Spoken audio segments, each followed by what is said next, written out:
আল্লাহর ব্যাপারে নিরাশ হবেন না, তার দয়ার প্রতি আশা হারাবেন না।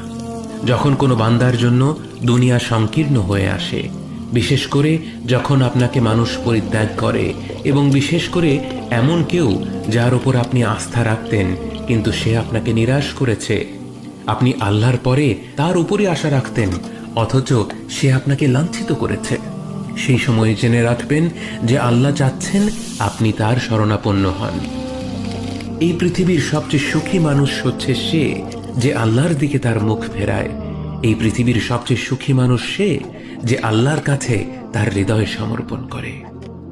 মনে রাখবেন যে আপনার একজন মালিক রয়েছেন যিনি আপনার প্রতি আপনার নিজের নফসের থেকেও দয়াবান, যিনি আপনাকে ভালোবাসেন এবং ভালোবাসেন যে আপনি তার কাছেই আশ্রয়ের জন্য ছুটে যান আর তাকেই আপনার দোয়ায় ডাকেন।